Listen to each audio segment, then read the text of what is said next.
has launched the only company in the world making AI moonshots a reality, XLabs. Today, she will deliver a 20-minute presentation and then join Manjula Selvarajah, a syndicated tech reporter, for a fireside chat on her journey of AI and smart mobility. Please make your way to stage 2.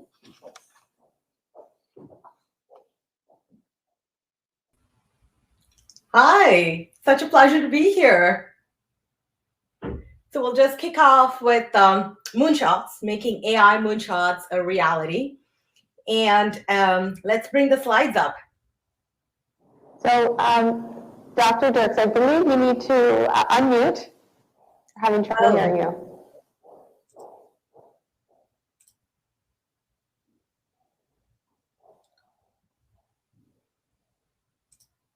Can you hear me now?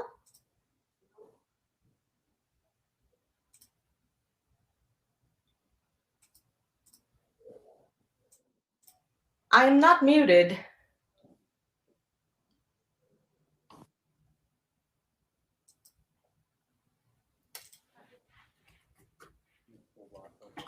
I'm not muted. Let's see.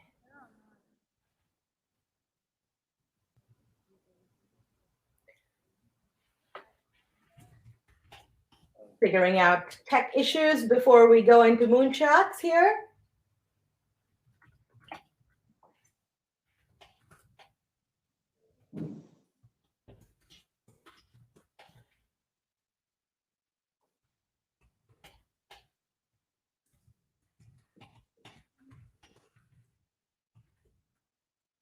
This is potentially just an issue we're having here in our in-person audience. So Dr. Dirks, I'm going to encourage you to proceed. Please go ahead, and we'll fix the solution here in the audience in person. Fantastic. Well, great time to start learning to read lips, I guess. But hopefully the slides will also help. So let's get started right away. I'm thinking that for today's morning exercise in making AI moonshots a reality, let's kick off with an imaginary prize.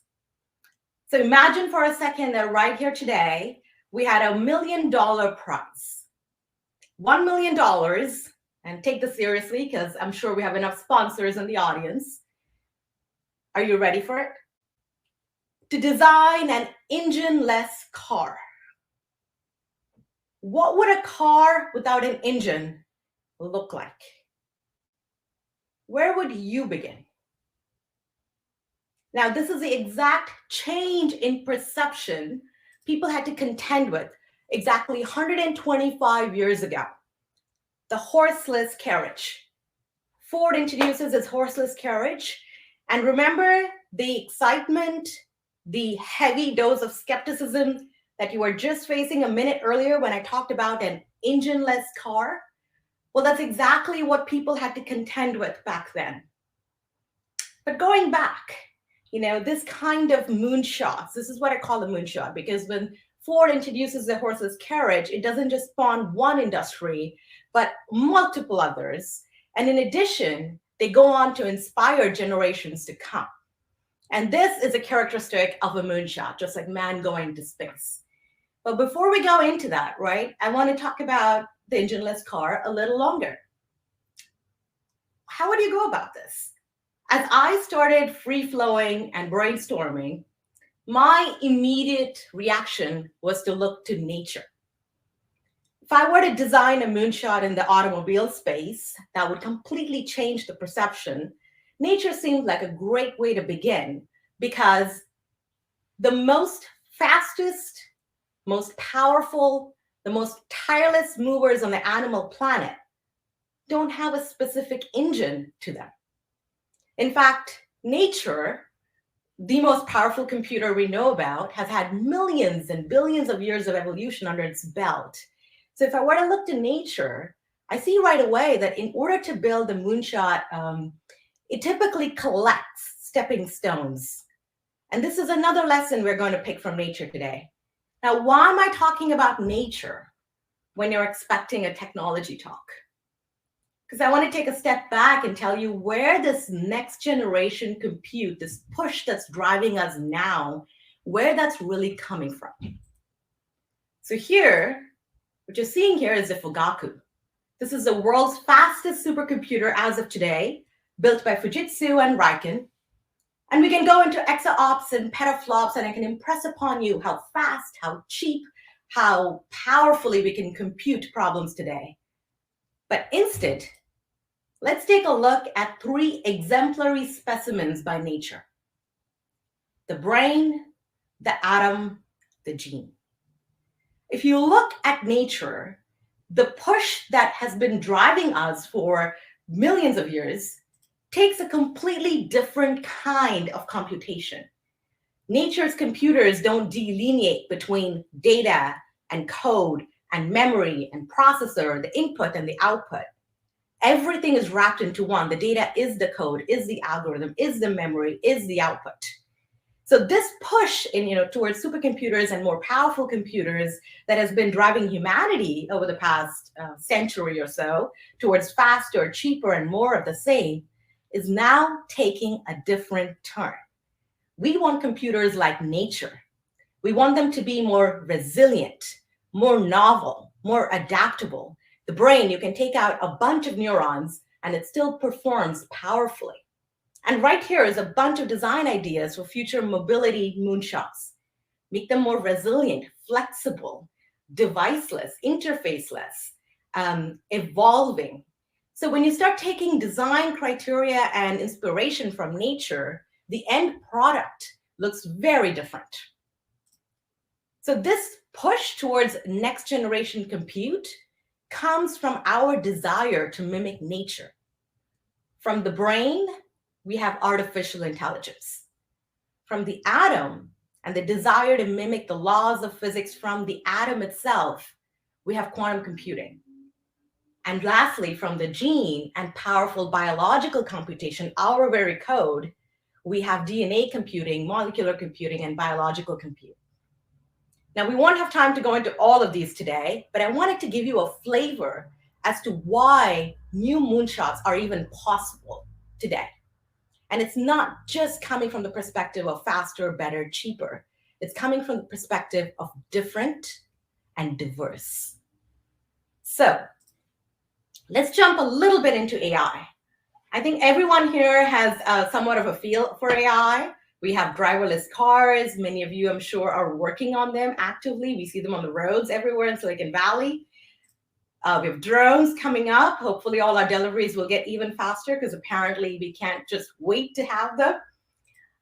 And in my own world, in the world of drug discovery, we're getting better and more personal medicines. Drug discovery is becoming faster, cheaper. It's completely changing how this industry is operating.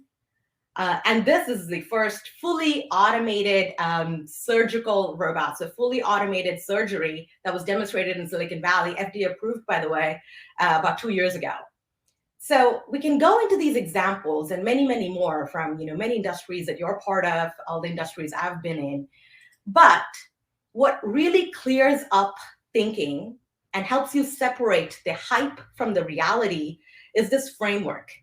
I came up with this about a few years ago, and it completely changed how my team and I approached AI and what's needed to build moonshots. So what you're seeing here, ignoring the typos and the formatting issues, is a 2x2 matrix. And what we're plotting here is super simple.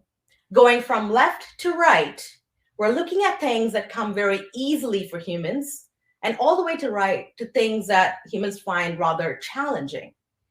And going from bottom to top, we do the same thing, but for computers. The bottom are things that are traditionally very easy for computers, and on top are things that are still very difficult for computers.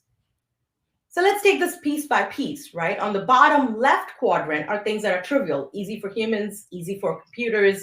No one really cares about them, the trivial quadrant. The quadrant on the bottom right, well, these are things that are easy for computers today, but still difficult for humans. So very complex math problems, optimization algorithms, being able to connect people, marketplaces, etc. The top 2 quadrants are where things become really interesting. And the top left quadrant is a quadrant of artificial intelligence. So here, all people are trying to do is come up with one software that can mimic specific abilities of things that come very naturally to humans: vision, language, movement, driving. Most of us can become okay drivers with a little bit of training. And that's what we're trying to replicate in a software. The holy grail, of course, in artificial intelligence is to get one software that can do everything on the top left quadrant. But the top right quadrant is where things become extremely interesting to me. This is the quadrant for Moonshots. This is where I'm going to ask you to join me today and going forward. Because if you really want to move away from the rhetoric of artificial intelligence replacing humans, you want to be playing in the top right quadrant, the quadrant of amplified intelligence. This is building new intelligence software that can augment and amplify humans. So what does this look like? Well, this is a quadrant that is still challenging for humans and still challenging for computers. So these are problems that humans did not evolve to deal with, problems that take complex data over many, many time scales, over multiple subsystems, things like drug discovery or automating science, or trying to understand what happens in a lithium-ion battery, or how do you design a new material that causes a completely flexible interface for a phone.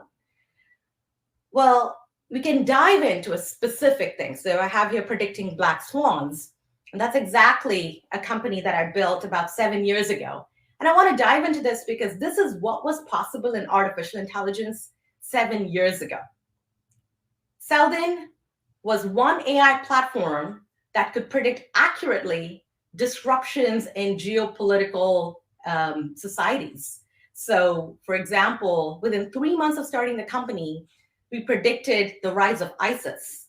And this was 2 weeks before the media even coined the term ISIS. We went on to predict labor strikes in 12 different countries at a 95% accuracy. And the same platform, and mind you, this isn't like bespoke models for each one of these, but rather the same platform learning to mimic society and pointing out when something massive will happen.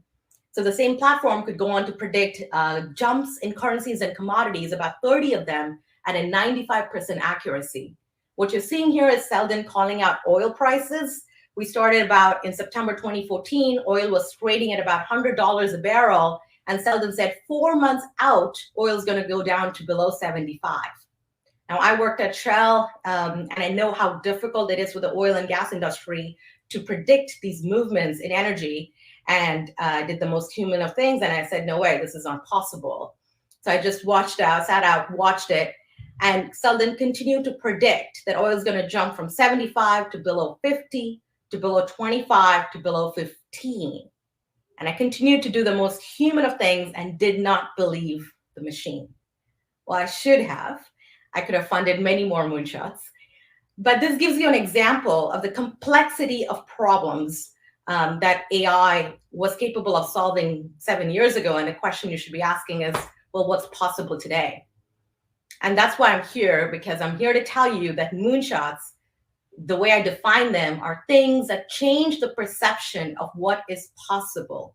These are things that, ages are named after: the nuclear age, space age, and hopefully what's coming up, the intelligent age. So how do you go about a moonshot? We already touched on one, the engineless car. Well, first of all, they all sound crazy. Ford wanted to build a horseless carriage. Tesla, the scientist, not the car, wanted to capture lightning. And from that one notion, we have alternating current, the power that powers all of us today. And the Wright brothers wanted to fly, which again, no, it just completely inspires generations to come, also spawns multiple markets, trillions of billions in industry. And this is the power of a moonshot. But fundamentally, like, okay, great, you can come up with a vision, but how do you go about building them? And this is where, like, the key messages for moonshots, everything you know about your current project management skills, your Gantt charts, putting a team together, everything needs to go out the window. And this is the most challenging parts for corporates or any teams getting started, because you have to think fundamentally differently, and it's very counterintuitive. So I want to go into 2 specific mentalities you need. But before we go into the mentality, let's start about how they're built. You do not start from a technology first approach. So you don't say, hey, what is the best algorithm in AI? Or what is the best quantum computing thing I can do today? How can I make that better? And then see what's possible. The only thing this gets you is you'll likely get acqui-hired by Google or Facebook. That doesn't result in a moonshot. You neither start from a vertical first approach. And this throws a lot of corporates and people I work with off. Because traditionally, it seems like, if you start with what can AI do for my industry today? Or I have this specific challenge. What can any of these next-gen computing things do for me? It seems like a great place to start. And it's definitely not a bad place to start, but it doesn't result in moonshots. And the reason for this is because you're still solving today's problems. So you go through the entire effort, you have a couple of millions of dollars in funding towards it.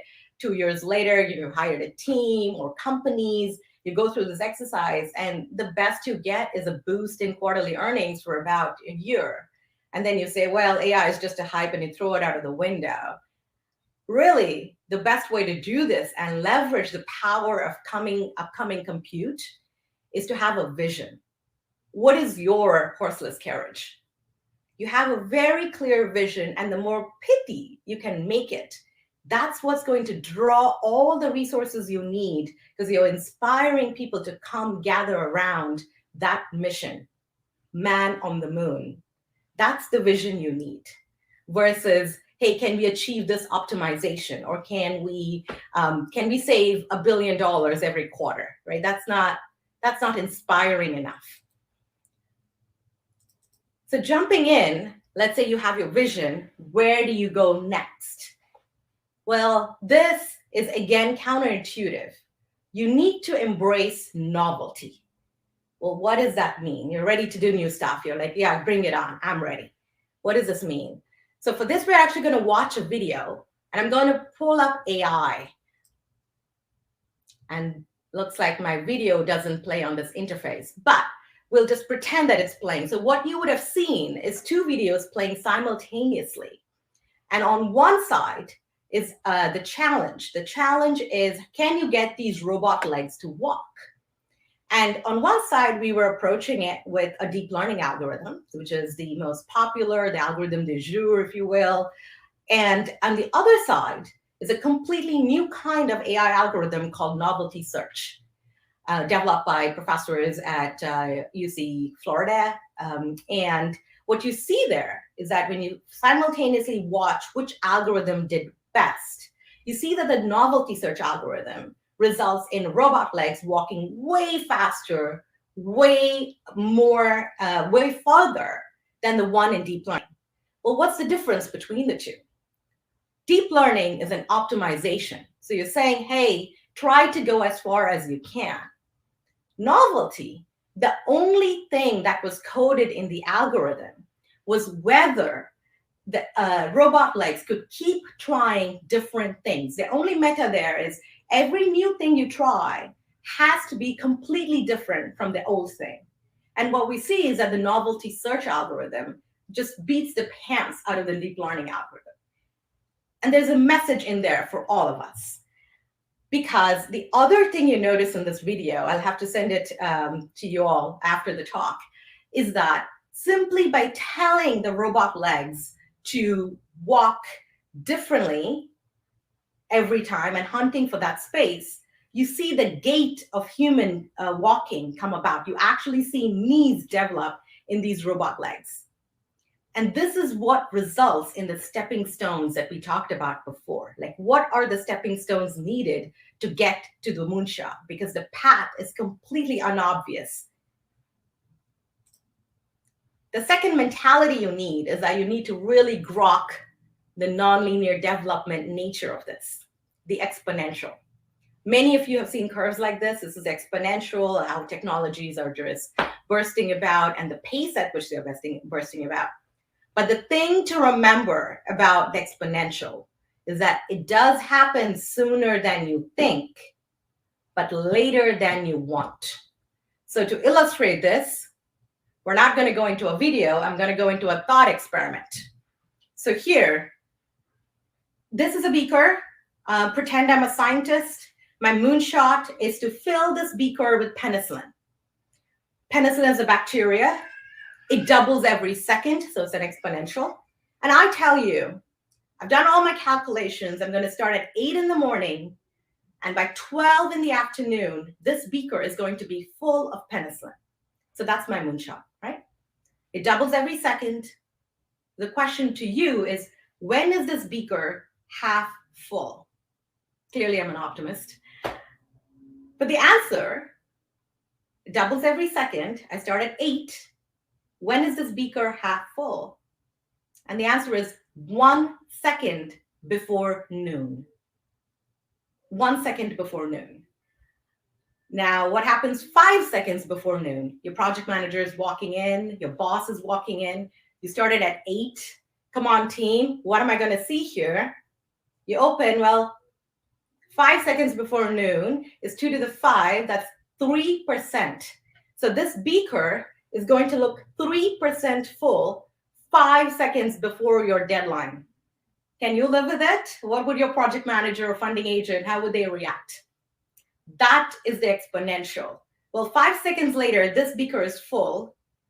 2 seconds after 12, you have 2 beakers. 5 seconds after 12, you have 32 beakers. 10 minutes later, you've taken over the city.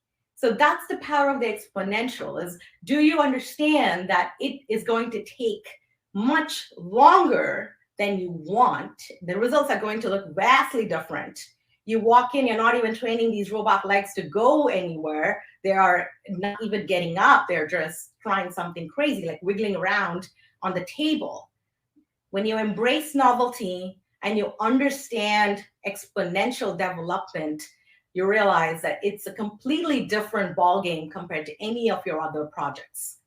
So really what the nature of this exponential curve tells us is that truly game-changing moonshots are always going to look way further out. But if you do not embrace them, then your companies are not going to move forward. And you know that you need to embrace them because that's been the history, the companies replaced by other companies or by very challenging things that they have themselves done.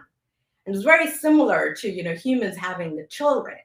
It never makes sense. There's no perfect time.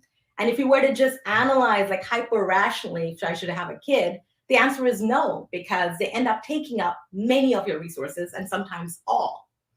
But just like with humans, if companies do not have their own children, they're going to get replaced by somebody else's children. So it's not just important from a replacement perspective, but from a building a future you care about perspective. So my message to you, and I'll end with this, is that be the one leading moonshots because they're already happening pretty much everywhere around you. So thank you.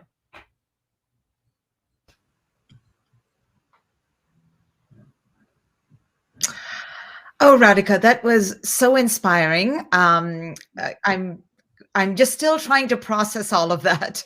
It was a lot to pack in. It is, but it was all brilliant ideas. And just for the audience, again, I'm Manjula Selvarajah. I have the pleasure of interviewing Radhika, and we'll be taking questions from you as well. So if you have anything that you'd like me to put to her, please type them into the comment box. And I just have to say this.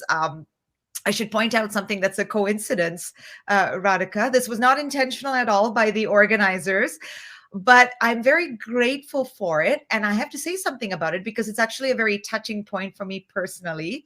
This is actually a first for me. I moderate a ton of tech talks and panels, but this is a first for me where I, a Canadian Tamil woman, is interviewing an American Tamil woman, and we're talking tech on the national stage. So I wanted to recognize that and say that this is a very special moment for me and say yay. And now I can get to the questions. And same here.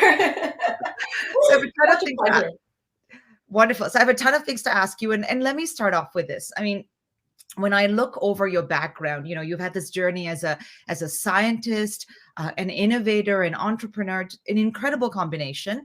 How would you describe the key steps in your career path? The path that led you to create and build two AI companies that are taking moonshots. Mm-hmm. So I've always been inspired by next-gen technology. So I've been passionate about finding deep secrets in the universe and bringing it back to the real world versus, just publishing a paper about a particular discovery. And I like to say that this is why I went into academia, did a PhD in quantum computing, back when quantum computing wasn't, on the cover of Time magazine. And this is also the reason why I left academia, because this kind of commercialization mentality isn't happening there. So I would say the first key stepping stone for me was the realization, and this would continue to happen, no matter where I went from there to this, gigantic, like one of the top energy companies in the world, Shell, with a bunch of innovative directions underneath them. But I would continue to realize that wherever I went, from there to Silicon Valley, people weren't doing ambitious technology development at the scale at which I envisioned. So in one way, it was a process of continual disappointment, but it was also the inspiration, realizing that these things are not happening. And if I cared about bringing them into the world, it's pretty much me and the people I surround myself with. And the more people I can get into this mission, the better for us. The other key thing was traveling the world.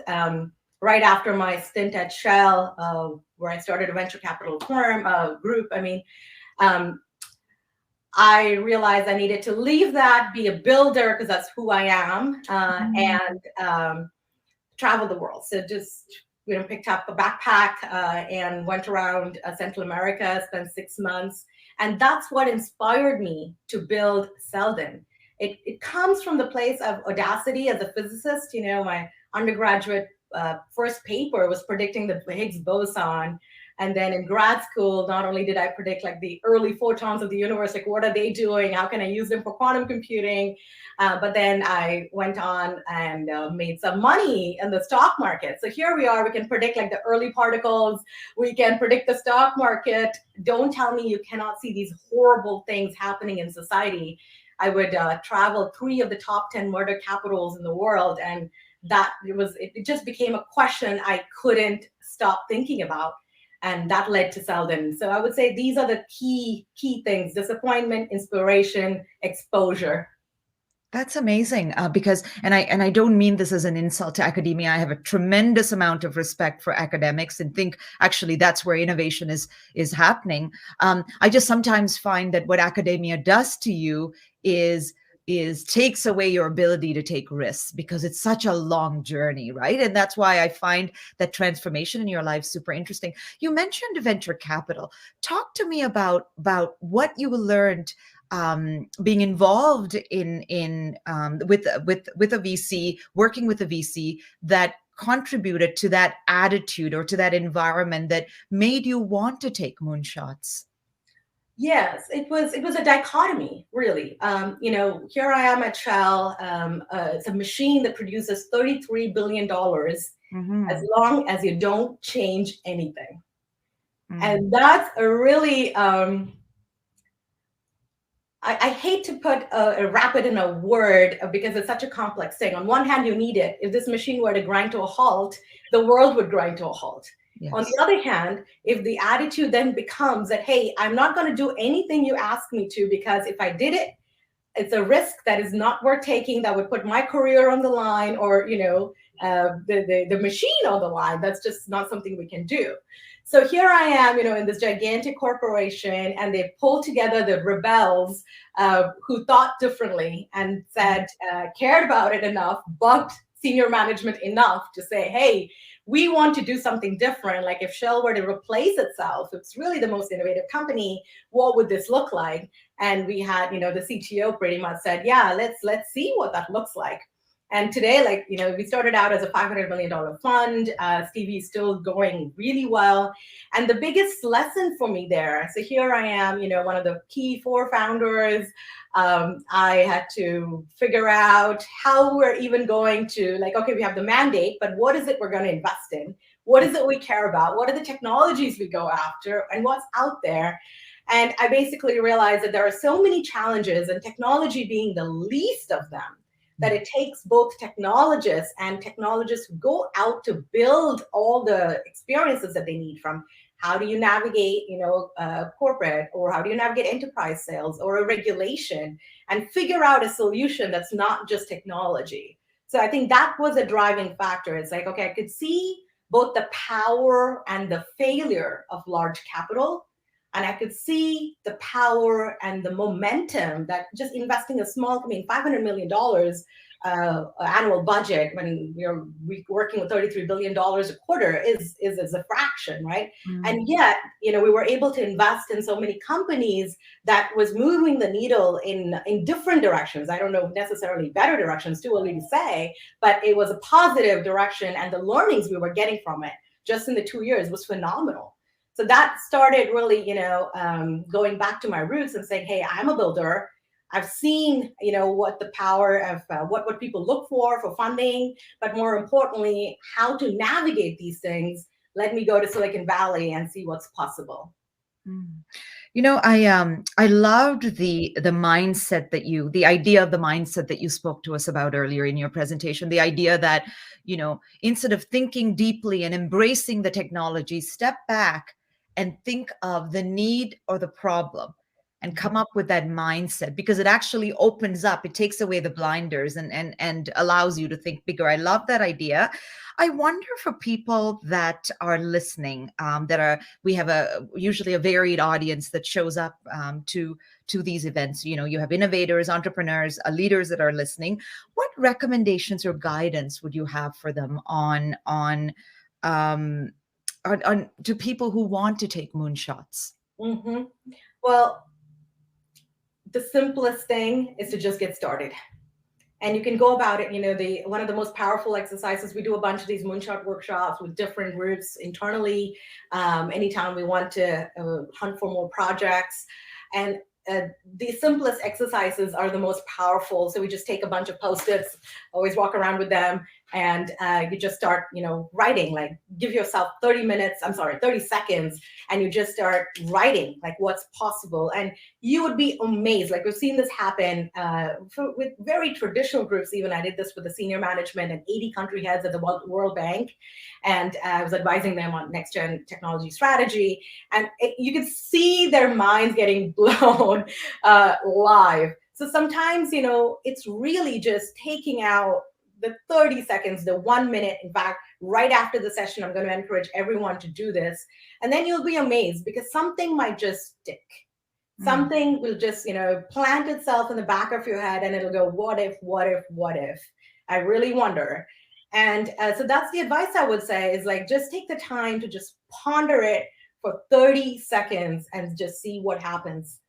And the second thing I would say is be more ambitious. So I could go back 15 years. I have constantly been amazed at every time I aim bigger, I'm amazed by how much I could achieve. And it's not so much the cliche, aim for the stars, you might land in the clouds.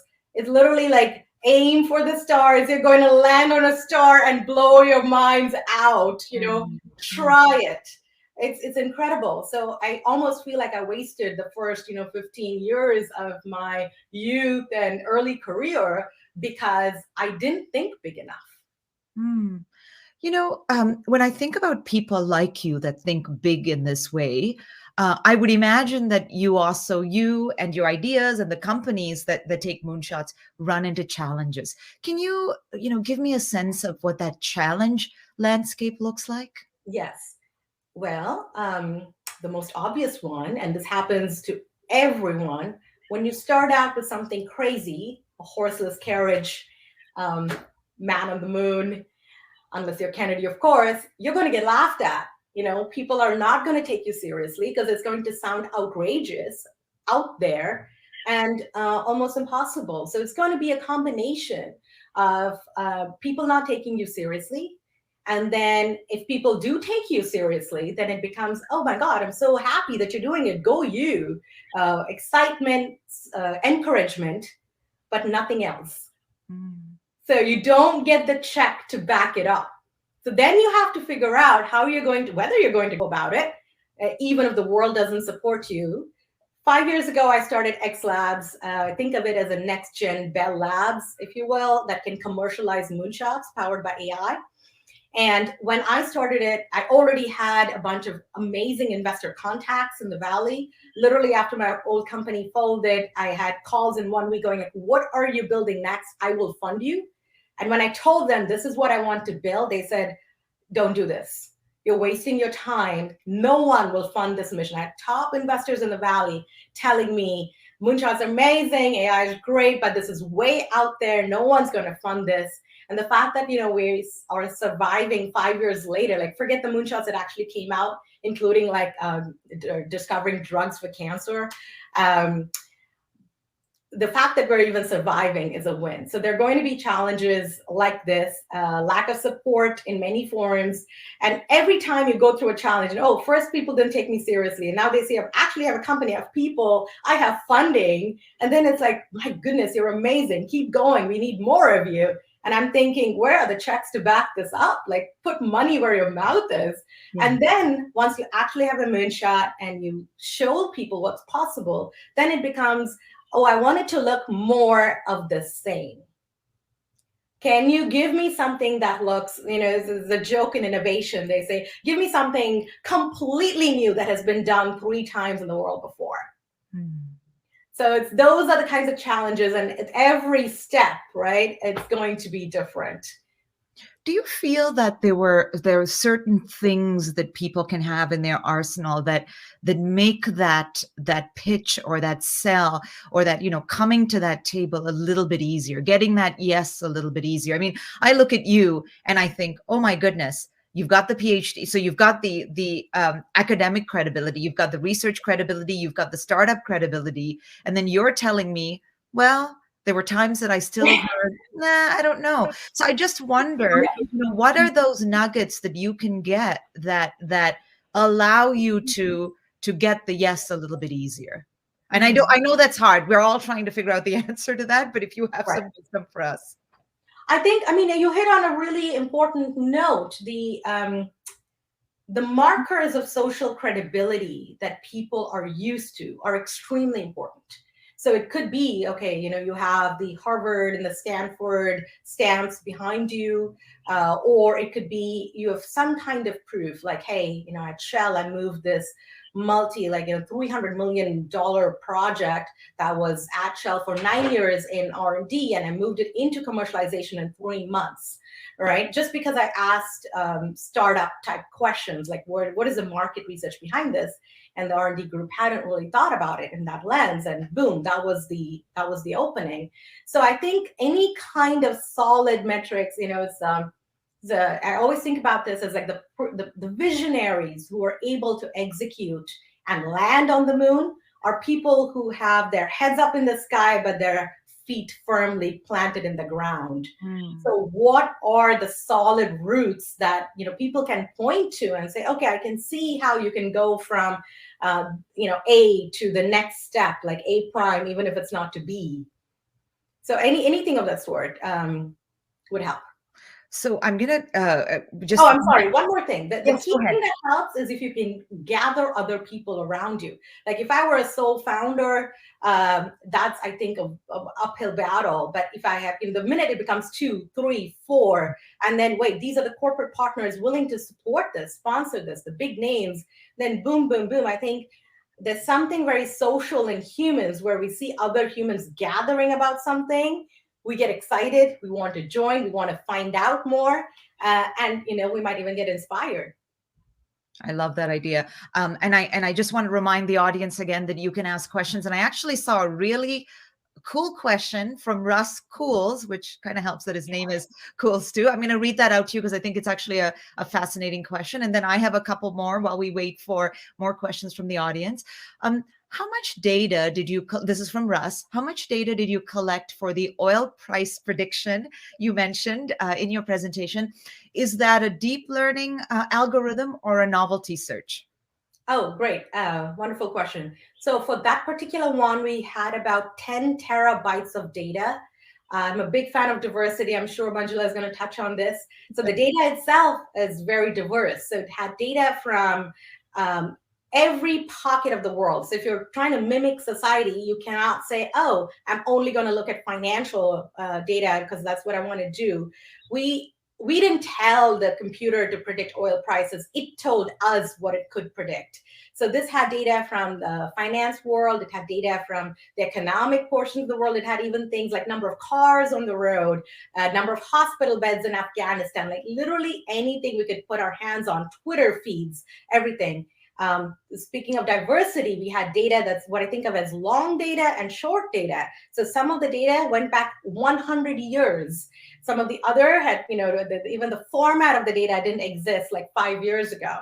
So it's like mixing all of these things because you're trying to tap into the different time scales, which is why I believe we could do this when, a bunch of our economists and different big teams with a lot of resources behind them were able to go about it.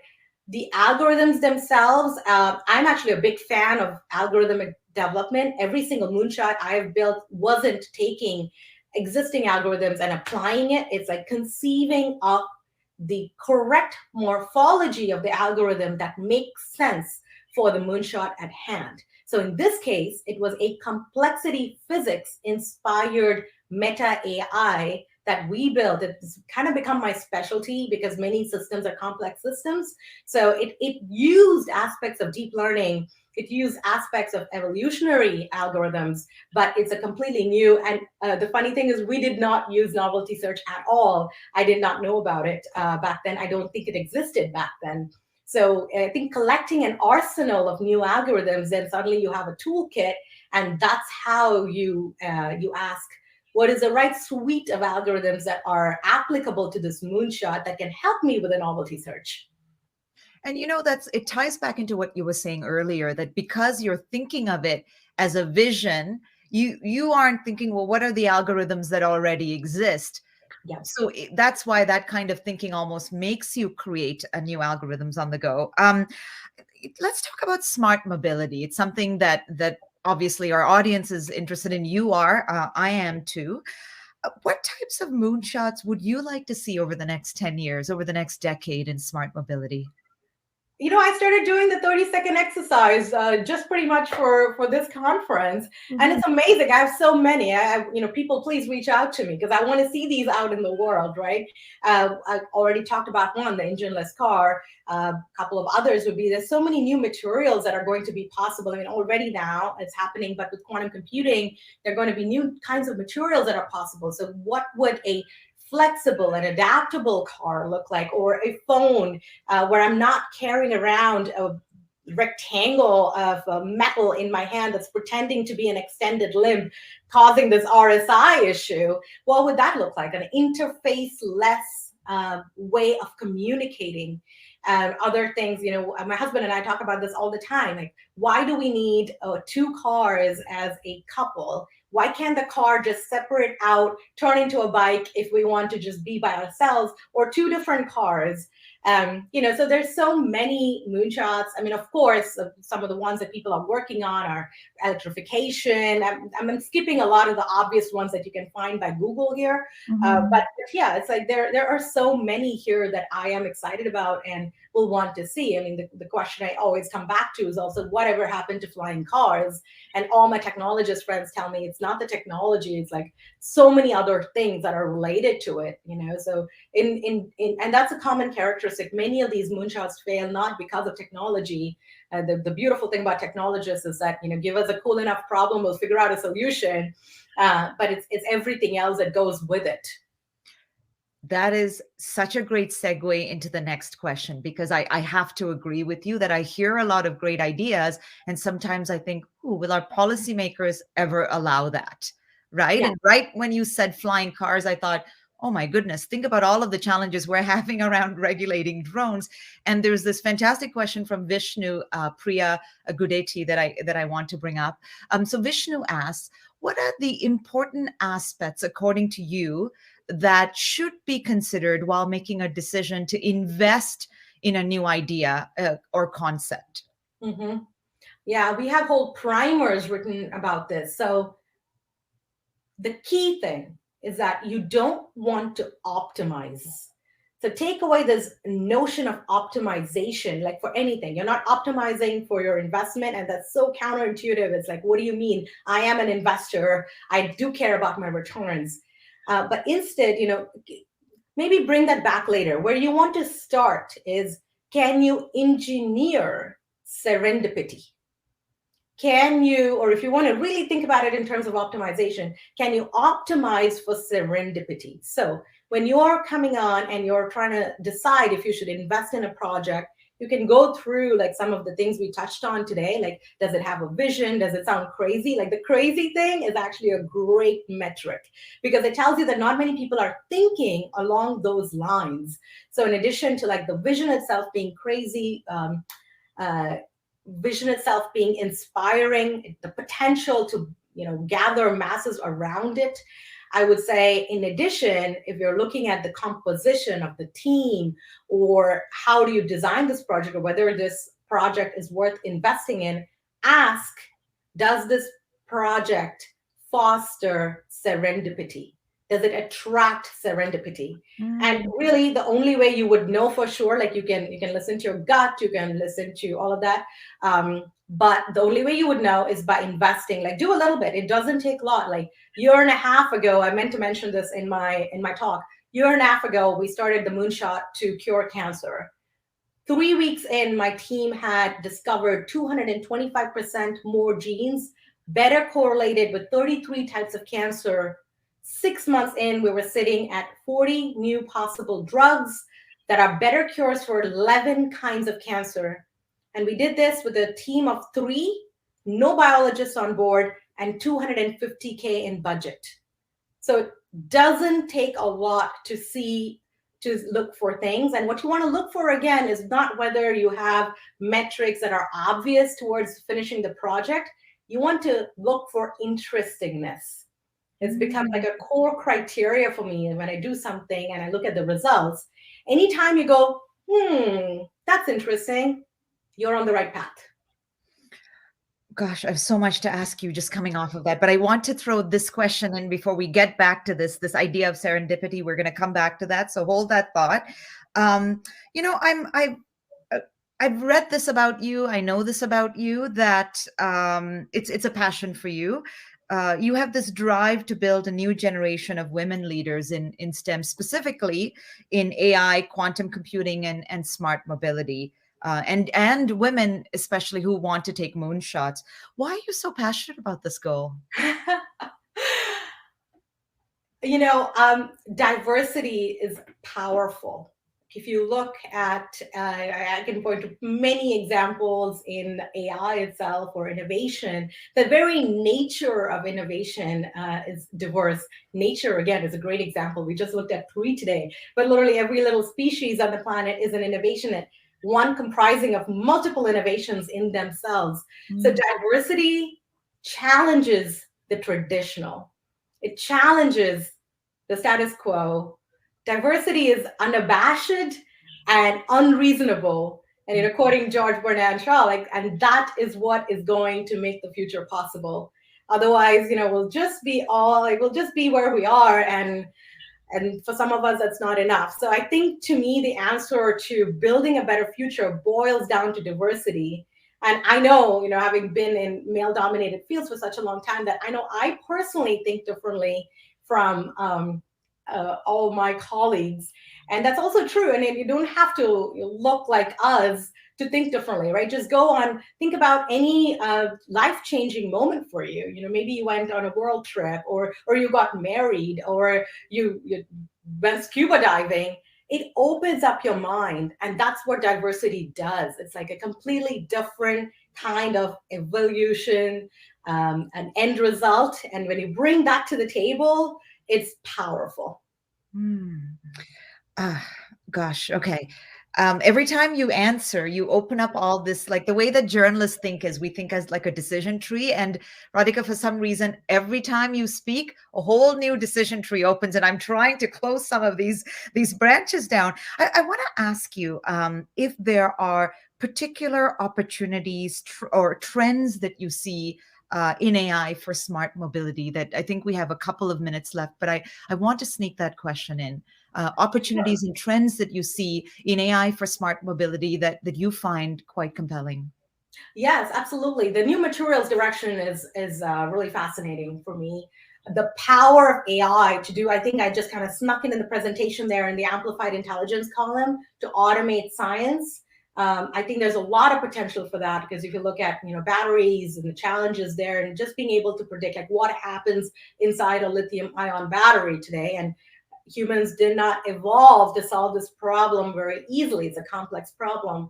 Anything in that touching in that space is powerful. Of course, there's a ton of work being done on electric cars, electric fleet, the entire optimization, and the efficiency of the the supply demand problem, and everything gets electrified. I think those are all very interesting directions and trends. I think I can just stop there. And then coming back to the idea of serendipity, I'm going to sneak this back in really quickly. Mm-hmm.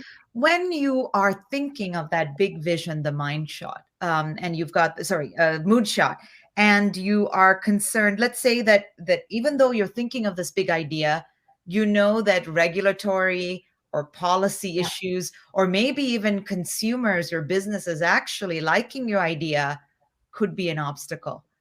Do you still go ahead? How do you think?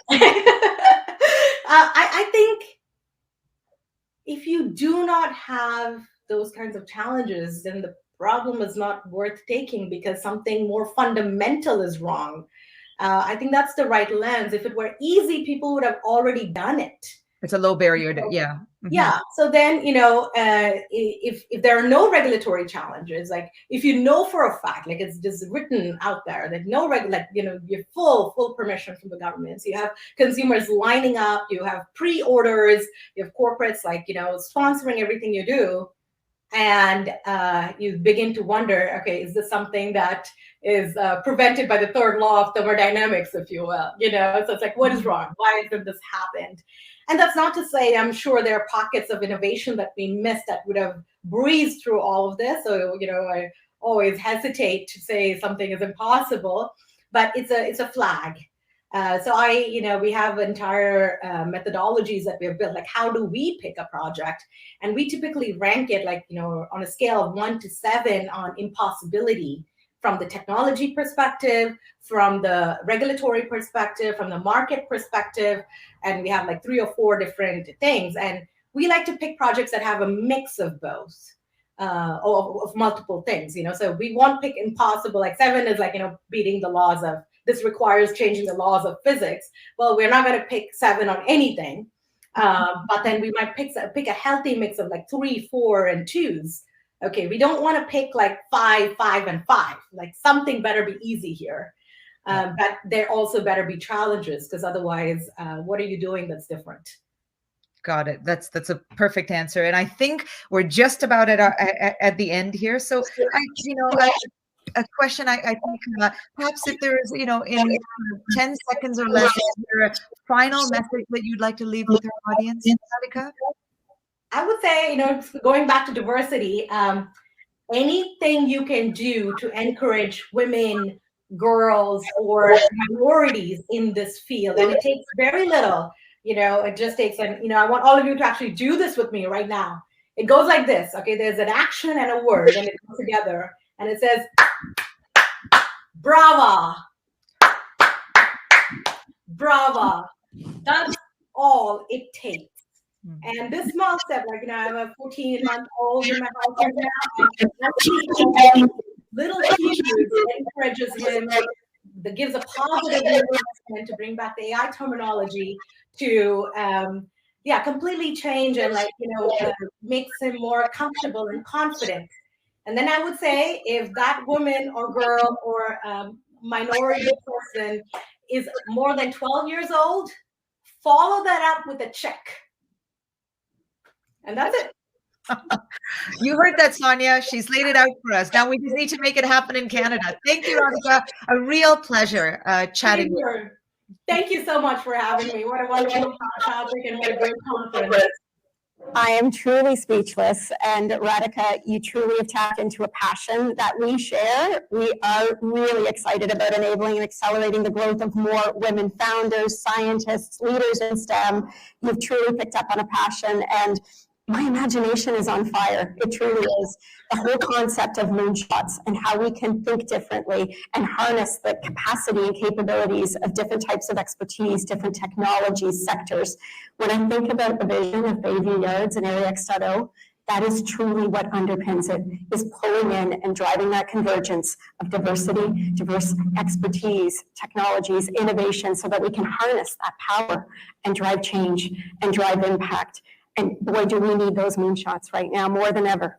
In an era of COVID, in an era of environmental crisis and climate change, we need those big solutions. They start here, and they start with our community. We are one global community. And what I love about today and everything we are doing is we're bringing together Ottawa, Ontario, Canada, and the world with those who share our visions, our values, and want to drive for that very same impact. So Radhika, thank you so much for helping us on that path. And Manjula, you know, we just appreciate everything you do. You're an outstanding and brilliant Canadian tech journalist and a wonderful friend to Invest Ottawa and our community. Thank you for that brilliant fireside chat. I hope our audience today takes away some of that call to action and that you drive on those moonshots with your organization, your stakeholders, and your community. And in the spirit of driving forward, we are now about to move into our next panel discussion. And if you are really passionate about driving forward on smart mobility innovation, cybersecurity is something you are absolutely thinking about. It's my pleasure to welcome back to our stage Suzanne Cork, Director of Business Development. She is going to lead our